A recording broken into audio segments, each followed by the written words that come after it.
مفتی صاحب کی بارگاہ میں میرا یہ سوال ہے، اگر سب لوگ ایک دوسرے کے پیچھے نماز پڑھنا شروع کر دیں تو فرقہ واریت تو ختم ہو جائے گی؟ آج کل یہ چورن بیچا جا رہا ہے۔ میں ایک سادہ سوال کر لیتا ہوں۔ پہلی بات، کیا قرآن و حدیث میں کہیں پر یہ موجود ہے حکم کہ اگر سب ایک دوسرے کے پیچھے نمازیں پڑھ لیں تو یہ ختم ہو جائے گا کام؟ کوئی دلیل؟ کہا جی یہ تو نہیں ہے۔ میں نے کہا نہیں ہے نا، تو پھر میری دوسری بات بتائیے، اگر کسی بندے کی قراءت ٹھیک نہیں، یعنی وہ قرآن صحیح نہیں پڑھ سکتا، اس کے پیچھے نماز ہو جائے گی؟ بولے نہیں، اس کے پیچھے تو نماز نہیں ہوگی۔ تو میں ایک سادہ بات کہنے لگا ہوں، سارا سمجھ آ جانا چاہیے، جس کا قرآن ٹھیک نہیں ہے جب اس کے پیچھے نماز نہیں ہوتی، تو جس کا ایمان ٹھیک نہیں ہے اس کے پیچھے ہماری نماز کیسے ہو جائے گی؟ کیا کہنے علامہ صاحب۔ بات دراصل یہ نہیں کہ کس کے پیچھے نماز پڑھنی، بات یہ کہ جو مصلی پر کھڑا ہے نا، آپ نے دیکھنا اس کا عقیدہ بھی درست ہے کہ نہیں ہے۔ جی جی جی جی جی میں آپ کو اس سے بھی ایک سادہ مثال دے دیتا ہوں۔ دیکھیے، ہم پیچھے کھڑے ہیں، ہم نے کہا پیچھے سے امام کے اللہ اکبر، بھائی جو مصلی پہ کھڑا ہے حضرت، وہ بھی تو دیکھو نا، یہ کس امام کے پیچھے ہے؟ آیا کہ یزید کو امام کہنے والا ہے یا حسین کو امام کہنے والا ہے؟ کیا کہنے، تو ذرا اس بات کو سمجھو نا۔ حالانکہ جب حضرت امام حسین کو ہم امام کہتے ہیں تو ہم بیچ میں صحابہ کرام علیہم رضوان کا لحاظ بھی رکھتے ہیں، یہ یاد رکھ لیجئے۔ لیکن میں نے ایک اشارہ دیا ہے، آقا کریم علیہ السلام نے ارشاد فرمایا، ان اللہ اختارنی واختار علی اصحابی واختار علی منہم اربعہ۔ فرما اللہ نے سب سے پہلے میرا انتخاب فرمایا، میرے بعد میرے صحابہ کا انتخاب فرمایا، پھر میرے لیے ان میں سے 4 کو چنا، حق 4 یار بھی آ گئے، ٹھیک ہے۔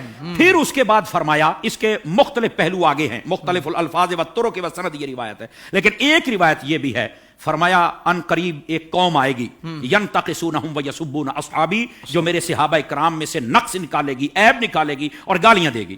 فرمایا جب یہ آئے تو حضور ہم نے کیا کرنا ہے؟ فرمایا لا تواکلوہم ولا تشاربوہم ولا تسلموا علیہم ولا تسلوا معہم ولا تناکحوہم، او کما قال علیہ السلام۔ میرے آقا کریم علیہ السلام نے فرمایا، نہ ان کو سلام کہنا ہے، نہ جواب دینا ہے، نہ رشتہ دینا ہے، نہ لینا ہے، نہ روٹی پکا کے ڈالنی ہے، نہ ان کے ساتھ کھانی ہے۔ اور میرے نبی کریم علیہ السلام نے فرمایا، مر جائیں تو جنازہ نہیں پڑھنا، ان کے ساتھ نماز نہیں پڑھنی، سمجھ آ رہی؟ ان کے ساتھ نکاح نہیں کرنا۔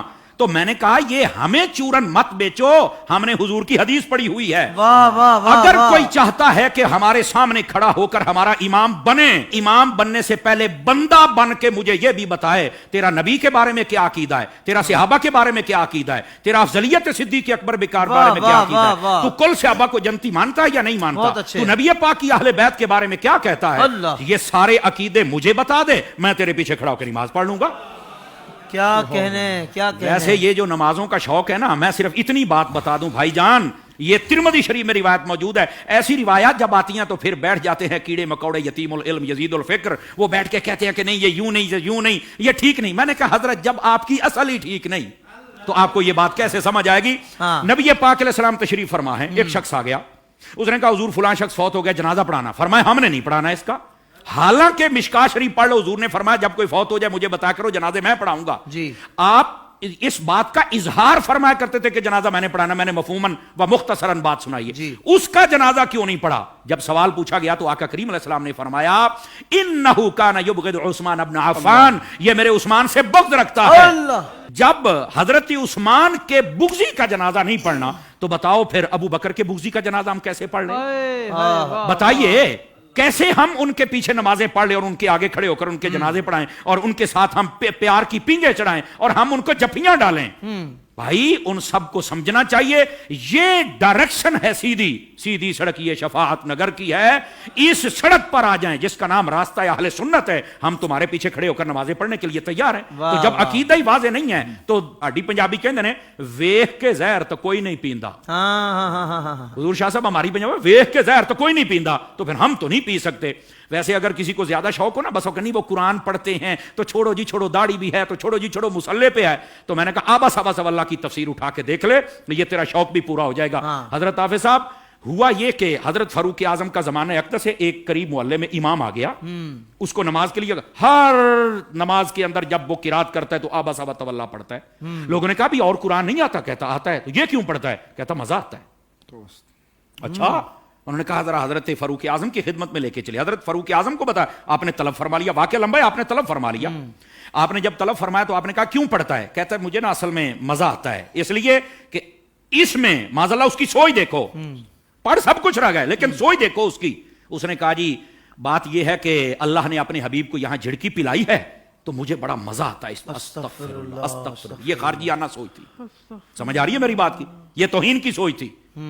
یہ کامل و اکمل لوگوں کا یہ شیوہ ہی نہیں ہوتا. اور ایسی جو ہمارے سامنے مثالیں ہوتی ہیں نا وہ ہمیں سمجھنے کے لیے مثالیں ہوتی ہیں. اور پھر ایسے لوگوں کا حشر کیا وہ بھی سننا ذرا. ٹھیک ہے. حضرت فاروق اعظم نے اچھا تجھے مزہ آتا ہے؟ کہا بالکل. آپ نے تلوار منگائی اور 2 ٹکڑے کر دیے اس کے. آپ نے فرمایا ودوحا پڑھ کے تجھے مزہ نہیں آتا؟ وما ارسلناک الا رحمۃ للعالمین پڑھ کے تجھے مزہ نہیں آتا؟ انا اعطیناک الکوثر پڑھ کے مزہ نہیں آتا؟ ورفعنا لک ذکرک پڑھ کے مزہ نہیں آتا؟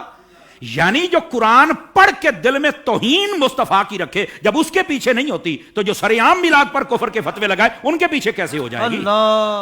سوشل میڈیا پر اسلام کی صحیح تعلیمات جاننے کے لیے ابھی حافظ سائر قادری کا نیا YouTube channel Islamic digital studio subscribe کر لیں اور ہاں نوٹیفیکیشن بیل آئیکن کو بھی پریس کر لیں تاکہ ہماری نئی ویڈیوز آپ تک بر وقت پہنچ سکے.